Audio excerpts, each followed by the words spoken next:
vais lire le livre qui s'appelle La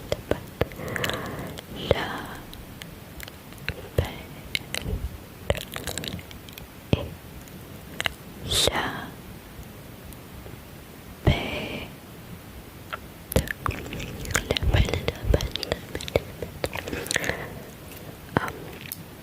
C'est parti. Donc, j'ai cette livre ici.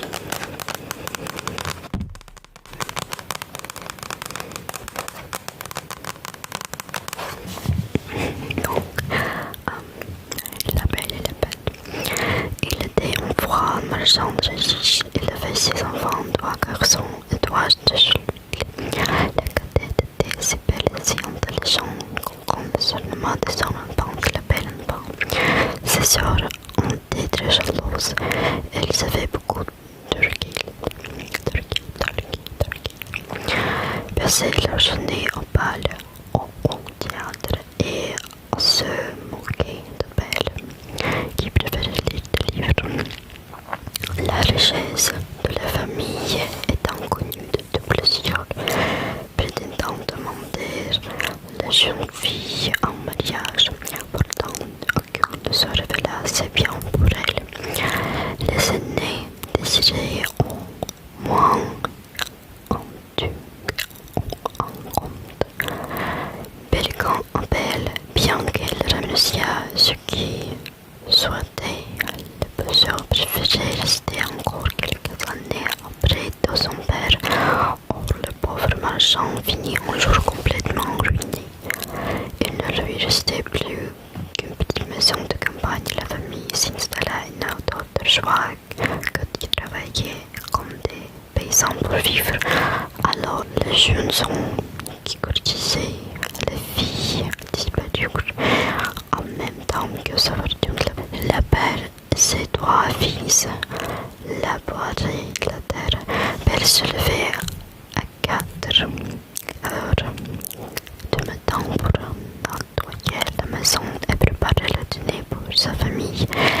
En à peine 12 mois, elle s'était pleinement habituée à sa nouvelle vie et dès que ses crevets étaient terminés, elle se plongeait dans un de ses livres. Ses sœurs, en revanche, s'ennuyaient. Elles ne se levaient qu'à 10 heures et passaient leur journée à se promener et à se lamenter sur leurs beaux habits et à m'y passer. Notre cadette est si stupide qu'elle se revit dans notre triste situation, se disait-elle. Une année s'écoula ainsi, et un beau jour le marchand prit le retour inspiré d'un navire qui transportait des marchandises à lui appartenant, tandis qu'il se préparait à se rendre en ville afin de récupérer l'argent de la vente. Ses filles aînées lui réclameront nombre d'habits de toutes sortes. Belle garda le silence, certain que l'argent récolté ne pourrait couvrir les seuls frais des cadeaux de cette sorte. Tu ne me demandais pas d'acheter quelque chose, interrogea son père. Puisque vous avez la gentillesse de pouvoir me rapporter un présent, répondit-elle, je voudrais bien une chose car il n'en vous va pas ici. Malheureusement, les marchandises du pauvre homme ne se vendent pas comme espéré en ville. Il était devoir rentrer chez lui aussi pauvre qu'il en était parti. Sur le chemin de retour, il coupa par un grand bois. Il nageait tellement et le vent soufflait si fort que le marchand se perdit. À la nuit tombée, il était convaincu qu'il finirait par mourir de froid. C'est alors qu'il aperçut de la lumière au bout d'une rangée d'arbres. Il s'en approcha et découvrit un grand palais illuminé. Il frappa à la porte, mais personne ne vint lui ouvrir. Frigorifié, il entra tout de même. Il se retrouva va dans une grande salle où on feu de cheminée. Le réchauffa, une table couverte de victoires était dressée, mais il n'y avait qu'un seul couvert dessus. Le maître de la maison ou les domestiques pardonneront sûrement mon intrusion, pense-t-il. Il attendit longtemps qu'on vienne à la salle et quand 11 heures sonnèrent, il ne put se retenir et puis en boule qu'il dévora en deux bouchées. Il part réclamant du vent et encouragé par la boisson sortit de la pièce. Il traversa plusieurs appartements magnifiquement meublés et finit par trouver une chambre avec un bon lit. Épuisé, il s'y allongea et s'endormit. Le lendemain, il trouva avec étonnement un habit propre à la place de sien au pied du lit. Il regarda par la fenêtre. La neige avait cédé la place de splendides fleurs. Enchanté, il retourna dans la grande salle où il avait mangé la veille et vit du chocolat posé sur la table. Je vous remercie, Madame la Fée, qui m'a accueilli chez vous, dit-il tout haut, d'avoir eu la bonté de penser à mon déjeuner. Rassasié, il sortit du palais pour récupérer son cheval. Il se souvint alors de la demande de Belle et il lui cueillit une très jolie rose. Au même moment, un bruit terrible se fit entendre. Le marchand se retourna et vit une horrible bête foncer sur lui. Faisait bien un gras, lui dit la Belle d'une voix terrible. Je vous ai sauvé la vie en vous recevant dans mon château et vous me volez pour tout remerciement. Vous m'aurez en guise de punition. Le marchand se jeta à genoux et joignit ses mains. Monseigneur, pardonnez-moi. J'ai seulement cueilli cette rose car une de mes filles m'en avait demandé une. Je ne pensais en aucune qu'à vous causer de tort. Ne m'appelez pas, monseigneur, répondit le monstre, mais la bête, je n'ai pas les compliments. Je préférais qu'on me dise ce que l'on pense. Je veux bien vous pardonner, mais c'est la condition qu'une de vos filles vienne volontaire mourir à votre place. Partez, et si aucune ne sait de vous, promettez de revenir dans 3 mois. Le marchand promit, bien qu'il lui fût impensable de sacrifier une de ses filles.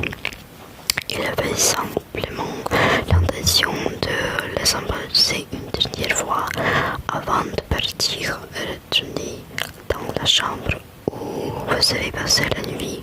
Ajouta la bête, vous y trouverez un grand vide. Mettez tout ce qui vous plaira, je le ferai porter chez vous. L'homme remplit le coffre d'une grande quantité de pièces d'or et sortit du palais. Quelques heures plus tard, il était enfin chez lui. En arrivant, il regarda ses enfants et fondit en larmes. Il tenait dans ses mains la fleur. Belle prend cette rose, même si elle coûtera bien cher à ton malheureux père. Il raconta sa mésaventure et les 2 aînés s'empirant à leur jongleur. Son orgueil va causer l'amour de notre père et elle n'en pleure même pas, hurlait-elle. Cela serait bien inutile, reprit Belle, puisqu'il ne me dira pas. Je vais me livrer en et sauver mon père. Ses frères voulurent s'en aller tuer la bête, mais le marchand les en dissuada. Elle était trop puissante pour eux. Je ne peux accepter ton aide,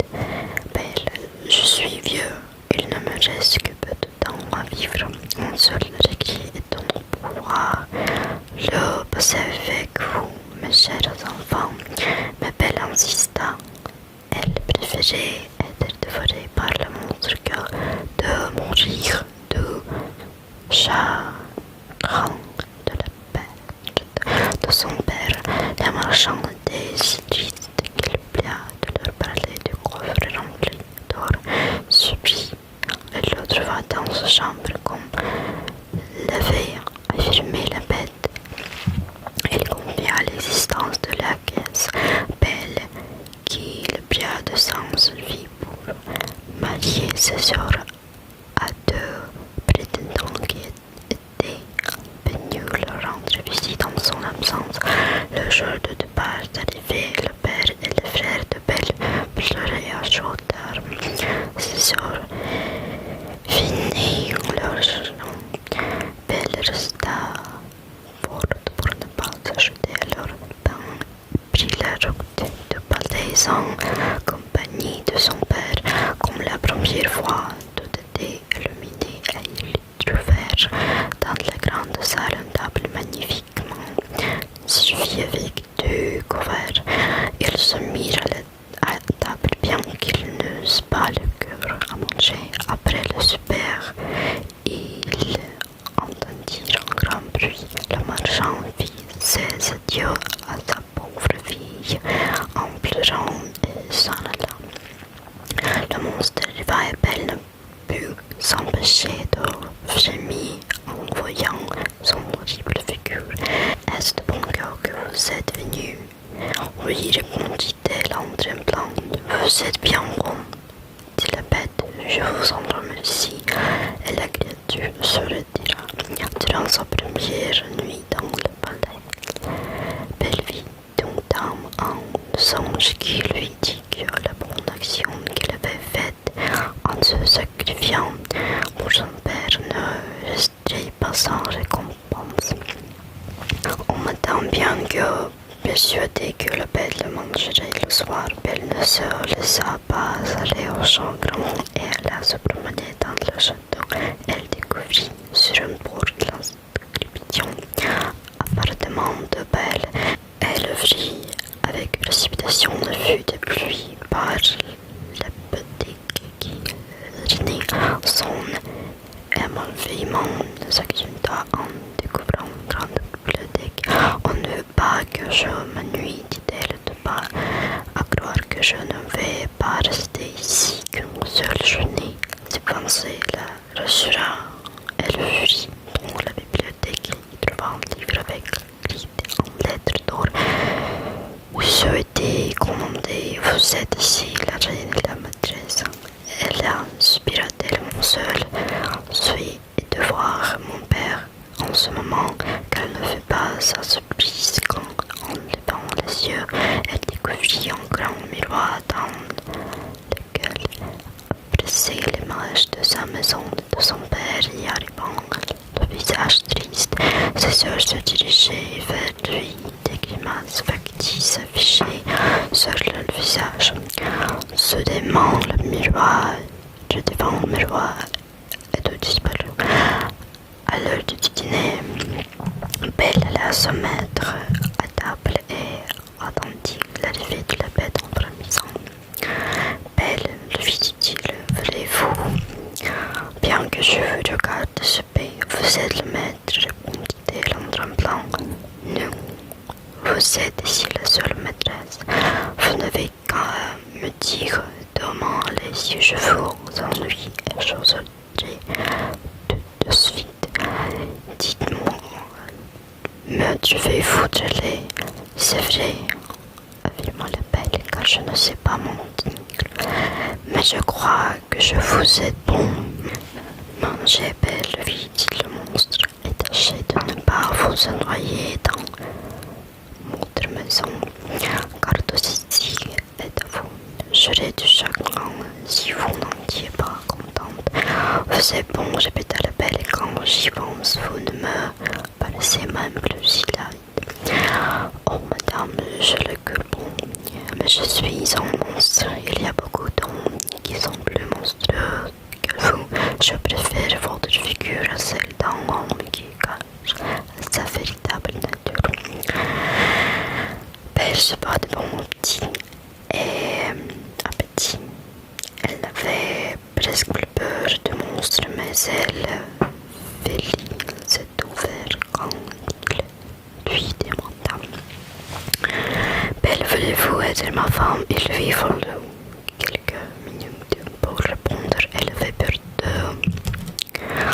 l'enlever en refusant, mais finit par en faire en tremblant. Non, le pauvre monstre soupira et émit un sifflement si épouvantable que tout le palais s'entr'endit. Avant de sortir de la pièce, il lui dit simplement: Adieu donc, Belle. Seule Belle se sentit soudainement triste. Quel dommage que la bête soit si laide. Elle est si gentille, soupira-t-elle tout bas. Dois-moi passer. Et tout le soir, la bête rendait visite à Belle à 9h précises. Ils discutaient alors pendant le dîner et à chaque fois, Belle lui découvrit de nouvelles qualités. Elle avait fini par s'habituer à son apparence et se surprenait à attendre impatiemment son arrivée. Mais quand elle le quittait pour aller se coucher, le monstre lui demandait à chaque fois ce matin si bien qu'un jour elle lui dit: Vous me faites de la peine, la bête. Je voudrais pas vous épouser, mais je ne peux vous laisser croire que cela arrivera. Je serai toutefois toujours votre ami, contentez-vous de tout cela. Il le faudra bien, reprit la bête. Je suis conscient de ma laideur, mais je vous aime. Promettez-moi de ne jamais me quitter. Votre présence me rend trop heureuse. Belle rougit cependant. Elle avait appris à travers son miroir que son père était malade de chagrin, de l'avoir battu, et elle souhaitait le revoir. Je pourrais vous promettre, dit-elle à la bête, de ne jamais vous quitter, mais j'ai très envie de revoir mon père. S'il vous plaît, ne me le refusez pas. J'aime mieux mourir, répondit le monstre, que de faire de la peine. Retournez donc chez votre père et restez ici. Je n'aurai plus qu'à mourir de douleur. Non, assura-t-elle en pleurant. Je vous aime trop pour vouloir. Quand c'est votre mort, je vous promets de revenir dans 8 jours. Vous m'avez fait voir que mes soeurs sont mariées et que mes frères sont partis pour l'armée. Mon père est tout seul accepté que j'y reste une semaine. Vous y serez demain matin, mais souvenez-vous de votre promesse. Vous n'aurez qu'à mettre votre bague sur une table en vous couchant quand vous voudrez revenir à Dieu. Belle se coucha, le cœur triste, se refugia dans la maison de son père. Il fut plus curieux de retrouver sa fille chérie. Au pied du lit, la jeune femme trouva un coffre rempli de magnifiques robes d'or et diamants. Elle voulut se passer de la main jolie pour offrir les autres accessoires, mais le coffre disparut. Elle comprit alors que la bête voulait qu'elle soit la seule à bénéficier de ces cadeaux et le coffre réparti. Ses sœurs arrivèrent accompagnées de leur mari. Leur mariage ne se déroulait pas comme elle l'avait espéré aussi. Elle était très malheureuse. Quand elles virent leur cadet habillé comme princesse, qu'elle l'entendit rencontrer son bonheur au palais, elles furent prises de jalousie. C'est tout pour aujourd'hui. J'espère que vous aimez cette vidéo. Je vous aime. Je vous aime.